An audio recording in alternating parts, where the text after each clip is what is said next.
మీరు ఇల్లు కొనాలనుకుంటున్నారా? అండర్ కన్‌స్ట్రక్షన్‌లో హౌస్ కొనాలనుకుంటే గనక మీరు అడ్వాన్స్ ఎంత పే చేయాలి? ఒకవేళ బిల్డర్ కమిట్మెంట్ ఇచ్చిన సమయానికి మీ హౌస్ కన్‌స్ట్రక్షన్ చేసి మీకు ఇవ్వని పక్షంలో మీరేం చేయాలి?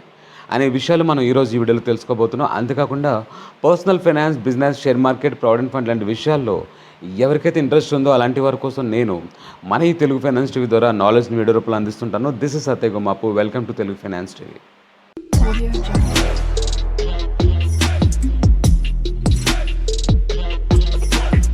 Audio Jungle. రియల్ ఎస్టేట్‌లో జరిగే సమస్యలేంటి? మీరు కొనాలనుకున్నప్పుడు జరిగే సమస్యలు తెలుసుకునే ముందు మనం ఇక్కడ ఒక యాక్ట్ గురించి తెలుసుకోవాలి. RERA act 2016 of parliament.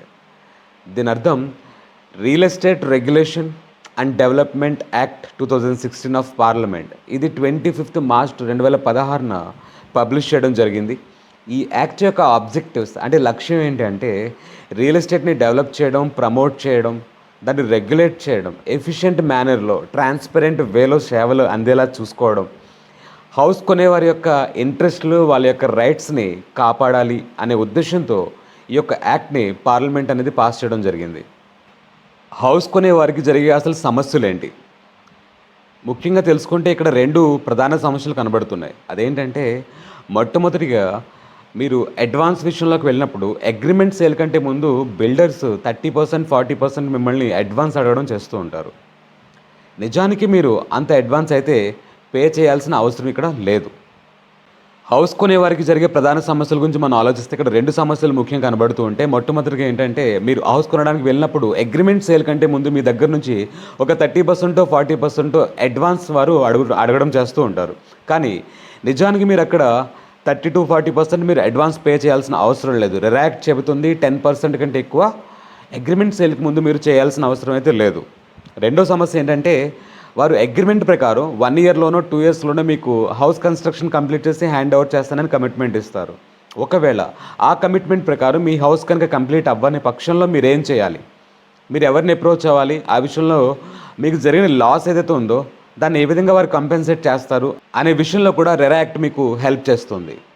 మొట్టమొదటిగా మనం చెక్ చేసుకోవాల్సిన విషయం, అసలు ఆ కమిట్మెంట్ అనేది 6 months, 1 year అని బిల్డర్ చెప్తే మీరు నమ్మాలా వద్దా? నిజానికి వారు చెప్పిన మాటల్ని మీరు నమ్మాల్సిన అవసరం 100% లేదు. వారు నోటికి చెప్పేస్తారు, మీరు కంగారులో ఉంటారు, 6 monthsలో అయిపోతుందా అని అడుగుతారు. ఖచ్చితంగా అయిపోతుంది అని మాట ఇచ్చేస్తారు. కానీ నిజానికి అది ఎలా చెక్ చేసుకోవాలి? మన స్టేట్ రెరా వెబ్సైట్లోకి వెళ్తే ఆ ప్రాజెక్ట్ డీటెయిల్స్లో ఆ కంప్లీషన్ రిపోర్ట్ అయితే ఇవ్వడం జరుగుతుంది. అంటే మీరు రెరా సర్టిఫికేషన్ అడగండి వారిని. సర్టిఫికేట్లో ఏదైతే కనుక కంప్లీషన్ మెన్షన్ చేసిందో అదే యాక్చువల్ కంప్లీషన్ డేట్గా మీరు భావించాలి. దానికంటే ముందు వారు మీకు ఏదైనా డేట్ ఇచ్చారంటే ఆ డేట్ మిమ్మల్ని మభ్యపరచడం కోసమే ఇస్తున్నట్టు మీరు గ్రహించాలి. ఇక్కడ రెండో ప్రశ్న ఏంటంటే ఒకవేళ కమిట్మెంట్ ఇచ్చిన సమయానికి కనుక బిల్డర్ కంప్లీట్ చేయకపోతే బిల్డర్కి ఎక్స్టెన్షన్ దొరుకుతుందా రెరా నుంచి లేదా అనే విషయం గురించి మనం ఆలోచిస్తే కనుక డెఫినెట్గా దొరుకుతుంది. ఎప్పుడంటే మన న్యాచురల్ కెలామిటీస్ ఏవైతే వస్తాయో లైక్ ఫ్లడ్స్ వచ్చినా లేదన్నా భూకంపం వచ్చినా మరి ఏదన్నా విషయం జరిగితే అది ప్రకృతిపరమైన అడ్డంకు వస్తే కనుక గవర్నమెంట్ ఆ డెవలపర్కి ఎక్స్టెన్షన్ అయితే ఇస్తుంది కంప్లీషన్ డేట్కి. దాంట్లో హోమ్ బయర్స్గా మీరు నాలాంటి వారు ఏం చేయడానికి ఉండదు. ఒకవేళ అలాంటిది ఏది జరగలేదు, బిల్డర్ తన స్వయం కారణాల వల్లే లేట్ అయ్యాడే అనుకుందాం, అప్పుడు ఏంటి పరిస్థితి? అప్పుడు గవర్నమెంట్కి కూడా తన పెనాల్టీ కట్టాలి. At the same time advance ఇచ్చిన మీకు కూడా కంపెన్సేషన్ ఇవ్వాల్సి వస్తుంది. ఆ కంపెన్సేషన్ కోసం మీరు ఎలా క్లెయిమ్ చేయాలనే విషయం తెలుసుకుందాం. దాన్ని క్లెయిమ్ చేయాలనుకుంటే కనుక మీరు ఫస్ట్ ఆఫ్ ఆల్ వాళ్ళకి ప్రాపర్గా అఫీషియల్గా మీరు మెయిల్ చేయండి. కాన్వర్జేషన్స్ ప్రూఫ్ మీరు దగ్గర పెట్టుకోవాలి. అంటే లైక్ ఎలా అంటే మీరు ఏదైనా యాక్షన్ చేయాలనుకున్నా, ఏదైనా మీ సైడ్ నుంచి స్టెప్ తీసుకోవాలనుకున్నా మీ దగ్గర రిటర్న్ ప్రూఫ్స్ లేకుండా చేయకూడదు. ఫస్ట్ మీరు బిల్డర్కి మీరు మెయిల్ చేయండి ప్రాపర్గా, మీరు కమిట్మెంట్ టైం కంటే డిలే అయ్యారు, మీరు నాకు ఇంత కాంపెన్సేషన్ ఇవ్వాలి అనే విషయం మీద మీరు మెయిల్ చేయండి.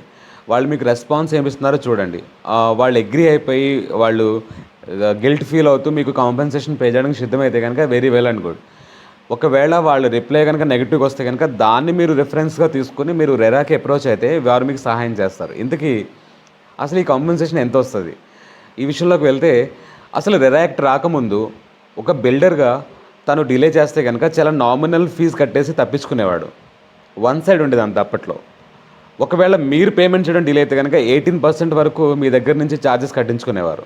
కానీ రెరా వచ్చిన తర్వాత అది ఎస్బీఐ హైయెస్ట్ ఎంసీఎల్ఆర్ ప్లస్ 2%. అంటే ఎస్బీఐ హైయెస్ట్ ఎంసీఎల్ఆర్ అనేది మీరు గూగుల్లో టైప్ చేయండి, మీకు అది వస్తుంది ఎంత అనేది పర్సంటేజ్.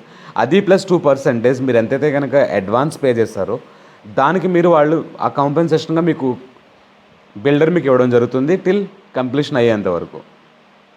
మళ్ళీ చెప్తున్నా, ఒకవేళ మీరు బిల్డర్ సమయానికి మీకు ఇవ్వకపోతే, ఒకవేళ ఇవ్వలేని పక్షంలో వారు రెరా దగ్గర నుంచి అథరైజ్డ్ ఎక్స్టెన్షన్ తెచ్చుకుంటే ఓకే, తెచ్చుకోలేని పక్షంలో మీకు వారు కాంపెన్సేషన్ పే చేస్తారు.